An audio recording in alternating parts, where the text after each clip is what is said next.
नीचे लिख रहा होगा रियल व्हील स्पीड। तो अभी हम हमारे पीछे वाला टायर को घुमाएंगे और आपको साथ में रीडिंग भी दिखाएंगे। ये देख रहे हो, अभी हमारा टायर घूम रहा है और यहाँ पे अभी हमारा रीडिंग आ रहा है। इसका मतलब ये हमारा पीछे वाला सही है। और अभी हम आगे वाला आपको दिखाएंगे। ये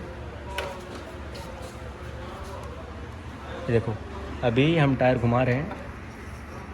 ये देखो, हमारा आगे वाला भी रीडिंग दिखा रहा है।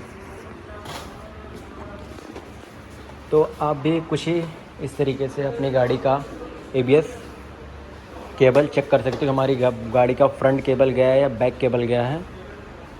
तो आप